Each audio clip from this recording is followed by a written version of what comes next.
Being a CISO is like waging a never-ending chess game against players you don't know, can't see, and attack without warning. On this podcast, cybersecurity experts have a pragmatic dialogue on cyber risks, current attacks, and security trends. Welcome to the CISO's Gambit.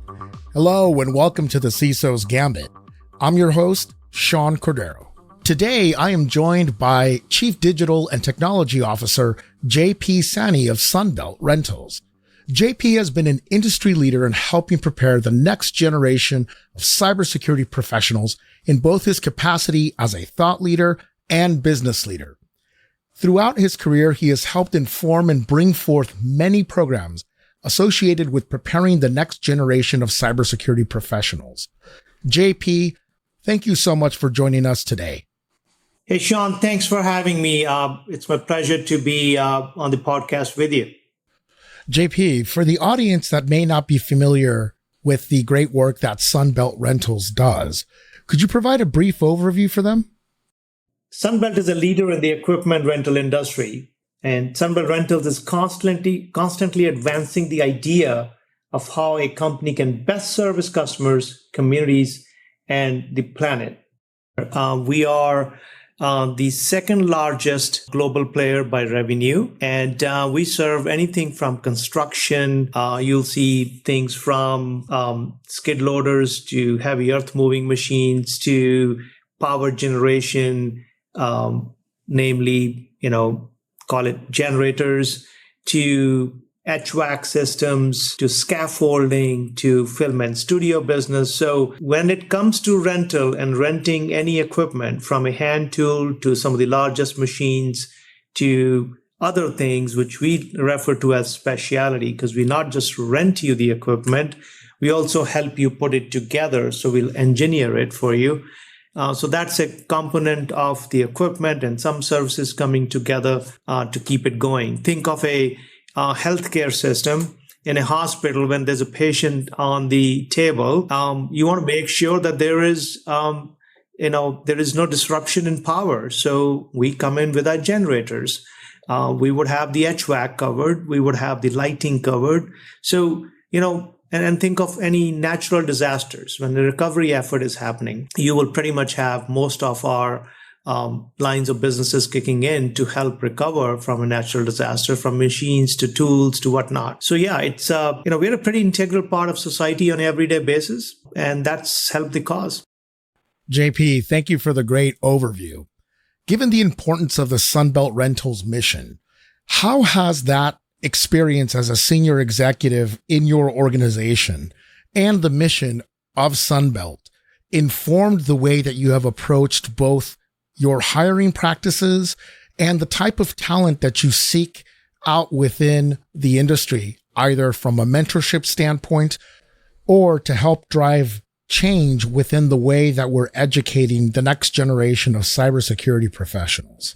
Now, that's another very good topic and a question, if you would, Sean. So, we all know there's a global talent shortage, and that's particularly high in the information security arena. So we have to focus on building folks to fit it all and to look across the team to ensure that diversity of talent and experience is considered, help strengthen the team, to really come up with a village mentality, meaning everyone operates in their role to satisfy the need of the group, as opposed to focusing only on a handful of related team members. And then when I think of, how we're helping people really having a meaningful impact on their education and how these new professionals come through the door, I think we are failing on the education front at large. And we're not pushing the boundaries, to help the upcoming professionals, to work for the achievement of certifications and diplomas and whatever, educational stuff they may be pursuing. And I honestly see a disconnect between academia and real world education. So I think there's a lot of room for that. So when we do hire, people, we're focused on some soft skills as much as hard skills. Think of, character traits such as curiosity, inquisitiveness, grit, and ambition. Those things are not, very trainable, if you would. but you do have to help people sort of polish them and adapt to a different level. And just let's be sure that, we do need to focus on hard skills as a baseline, but the differentiator is the character and the grit and the inquisitiveness and some of those things that we have to combine as we look at bringing some of those people on. And then going back to my training question, I think we absolutely need to do more, in helping people with some of that, hard skills that are required for the job. There is not enough talent pool across the industry to draw from, especially given what has happened in terms of pandemic over the last 2 years. JP, your comments about academia perhaps not preparing the next generation of cybersecurity professionals hits pretty close to home for me. In fact, myself as somebody that struggled in school due to a variety of different reasons, I found that when I approached the cybersecurity industry, not only was I able to learn quickly through mentorship, but also through a lot of self-study, and finding that a lot of the reference books that I had from my college days were really not terribly useful outside of maybe learning the differences between hexadecimal notation and doing something as fundamental as subnetting. Beyond that, though, there was very little that actually translated into what I was doing on a day-to-day basis, whether it was when I was a tier 1 help desk person all the way to the days of me becoming an architect. And this lack of preparedness that you're referring to is something that I experienced firsthand, especially when moving into the executive leadership ranks and realizing that I really had not been prepared appropriately to handle the differences in both the responsibilities and the scope. Now, that was many, many decades ago. And fortunately, between a combination of additional education, great mentors, and role models, these were gaps that I was able to address. However, not everyone has the time nor the ability to be able to address these things. When you look at it from a perspective of what academia might be able to do differently moving forward to better prepare the new professional or somebody transitioning into the profession, what would you say are the areas that really could use additional focus and attention, either from the source of education or something that an individual might be able to do to avoid some of these pain points? Now that's a good topic to ponder upon. So truly understand the core of what the purpose of information security is, right? Which is ultimately an enabler to ensure success of the mission, and typically, thought of as maintaining the confidentiality, integrity, availability of the inputs and the outcomes of the mission. And this data could be, this could be data, systems, and the likes.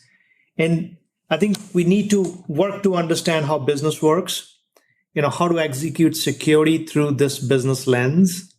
And that's sort of where we miss the mark in the academia world, because it's a lot of theory and a lot of, stuff that can potentially happen. But, how do you really put it to play in the business world, in the real life, So I think, that's piece I would say, we should focus more on. And I've done some work with some, educational organizations to help them tailor some of the courses that bring some of the relevance of where the rubber meets the road, if you would, on what does really mean in the business world. And I think that positions a person who's coming into the profession to be more successful and less taxing on the person to ramp up.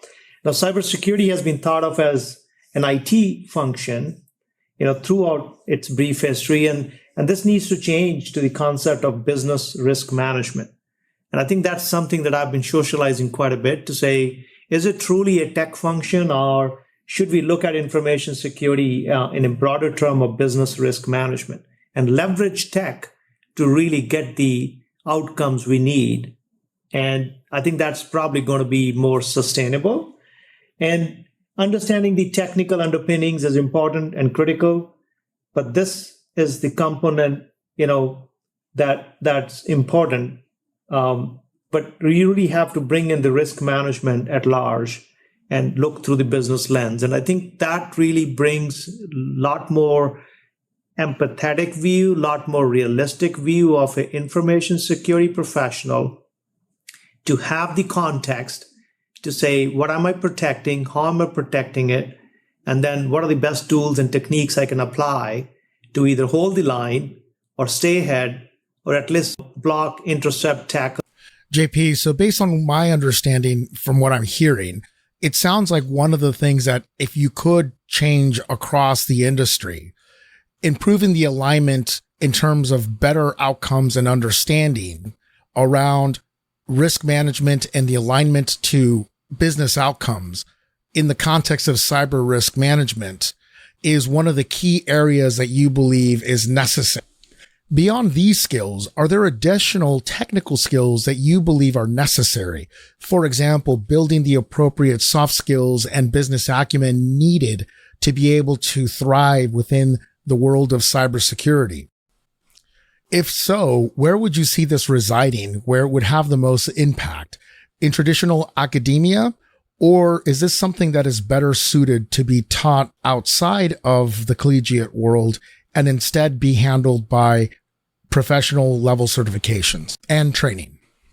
Yeah, I think that's that's an important distinction to make there. I think as much as everything we talked about is going to hold true, that the business knowledge, the relevance to business, look through the business, risk metric or urgency is important. I think you need to have a bit of an empathetic view as a characteristic of a professional. It's very easy to jump to conclusions, but a true security professional who's mature and seasoned, would always like to look through an empathetic lens.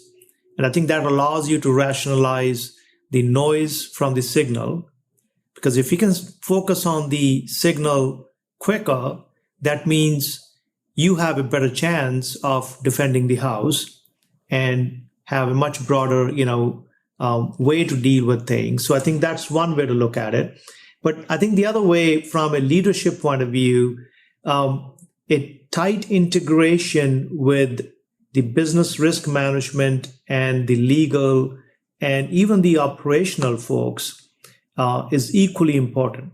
Because when life happens, you may have the best tools and techniques, but if you don't have the right soft skills to collaborate, if you don't have the right relationships to work through those tough situations, you would typically be in a defensive game even within an organization, right? So I think those interpersonal skills, those collaboration, skills you need to bring to the table, in addition to having the best technical skills possible, and then certainly combine it with a very empathetic view, allows you to sort of cut through the fog, focus on signal versus the noise. If you can parse out the noise quicker, I think you can get to the goal sooner, whether that's an incident response or whether that is, just having a discussion or developing a framework, or you're trying to give back in a way by creating awareness about information security. I mean, think about it. When you're doing banking on your own, are you going to share your password with someone? Why should that be any different at work, right? If you're comfortable dealing with a two-factor authentication for your banking, why would you fight it, to adopt and have a better adoption rate of those things at work? So I think, our personal lives and professional lives the lines are pretty blurry. So having that empathetic view on that to help people, sort of get to the top, to be the leader on the trail in certain ways, lead by example, bring some things to the table where the mind doesn't know what the eye doesn't see, barrier can be crossed quicker. You combine all that, and I think, you package it into whatever training format we need to, or engagement format we need to. That sort of sets up any professional to be a good information security professional. And then once you get them started, I think, it's just a question of what's their personal appetite to take it to the next level. JP, a very common question that I've received from many professionals that I've mentored over the years that are looking at moving into cybersecurity is, Sean, where do I start? There's so much to potentially learn, so much to master. that for a new professional, it can often seem very overwhelming. JP, from your point of view, what would you suggest to a new professional considering investing his or her time in an aspect of cybersecurity when they are considering really honing in on an area that is very much in need of additional expertise? Yeah, I think, think about it this way, right?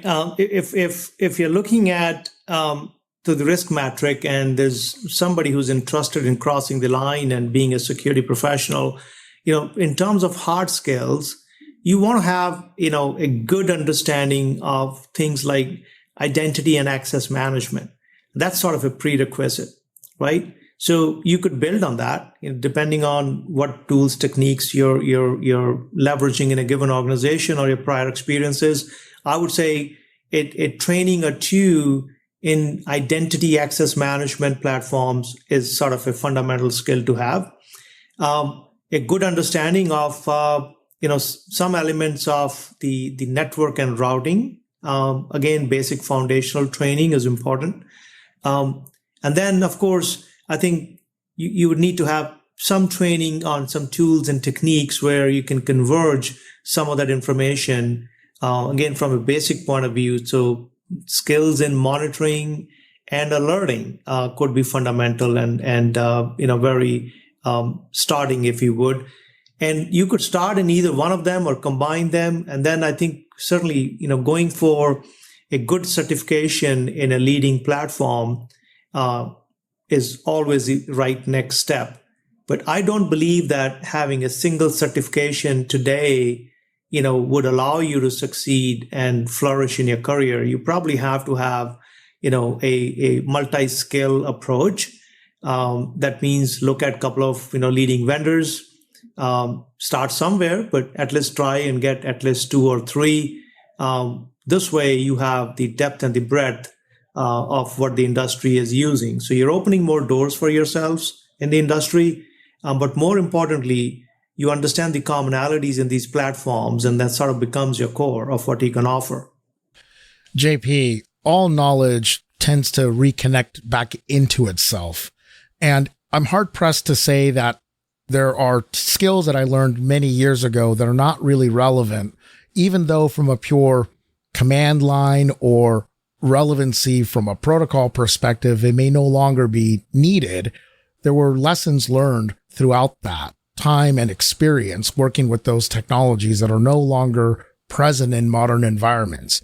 From your point of view, are there any skills or technical learnings that at one point were very relevant, but really no longer have a place, nor have that return on investment for a new practitioner? I wouldn't call out, skills, those are less necessary, but rather a shift to where the skills reside. For instance, technical security configuration and deliverables should be handled by the system custodians versus the owners, as opposed to the security teams, right?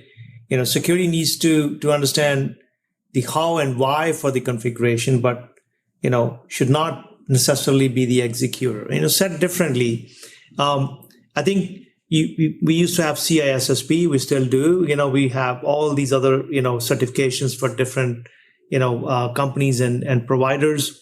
And I think at the stage of life you're in and where you are in your career, it's important to actually, still pursue some of the largest platforms. I think Cisco is one of them. You mentioned Microsoft. I would put, stuff like the most evolving security companies like Zscaler in the cloud or otherwise. You have a lot of education, programs out there.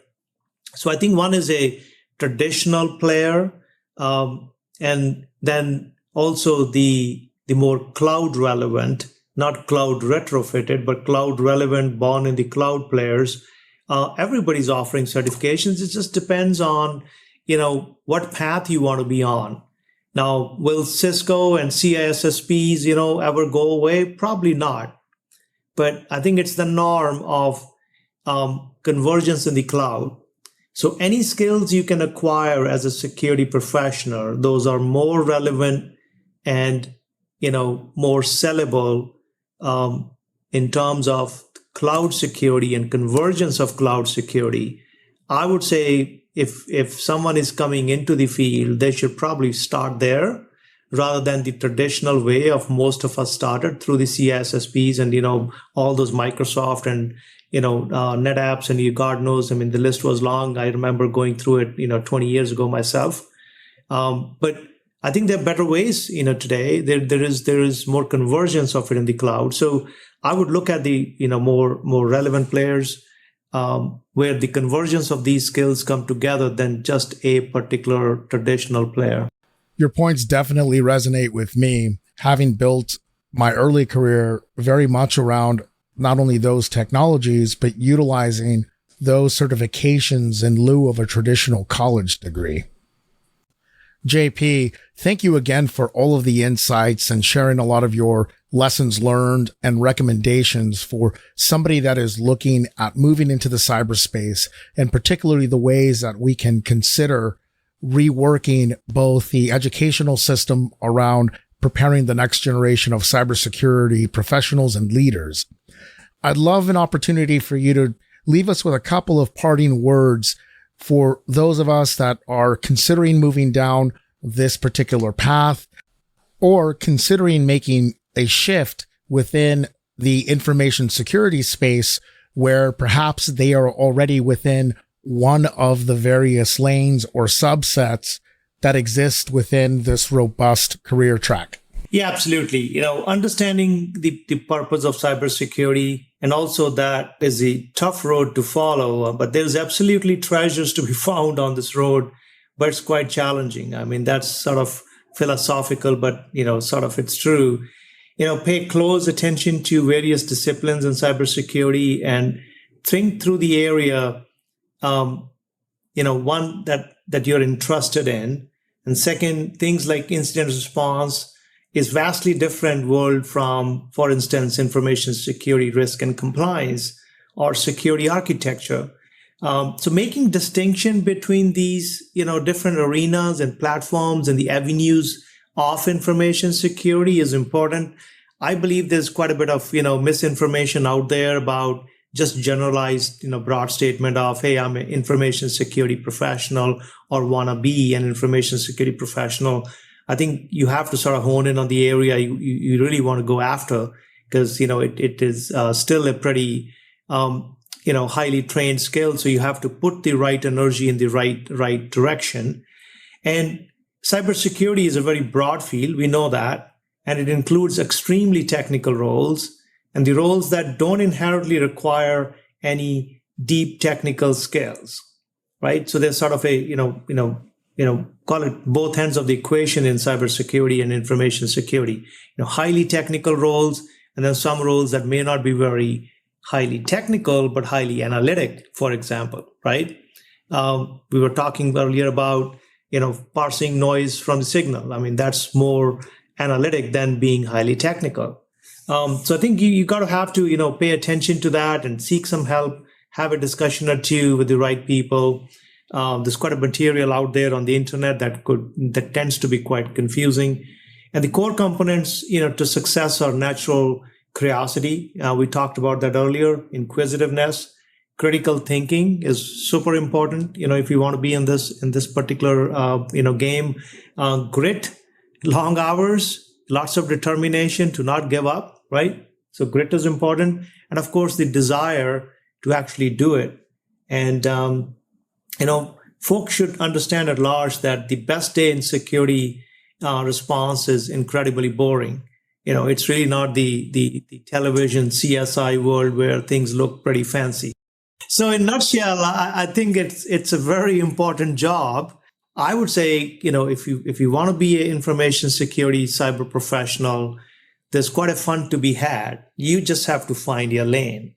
Do you want to be in information risk security? Do you want to be in compliance? Do you want to be in the security architecture, for example? And the list is long, but please pay some attention to those concepts, those lanes. Pick your lane. And if you don't like it, you can always change it. But I think, in my view, failure should not be for the lack of, a strategy and execution of it. If you come to a dead end, you can always pick a different lane. But please spend some time planning up front and put the right effort in the right direction. JP, thank you again for taking the time to join us on the show today. Really appreciated your insights and your wisdom. And thank you for all of the work that you continue to do on behalf of the cybersecurity community. Yeah, thanks, Sean. I appreciate you having me on the podcast. Much appreciated. You've been listening to the CISO's Gambit. I'm your host, Sean Cordero. Thank you for tuning in. If you enjoyed this show, please leave a comment and subscribe.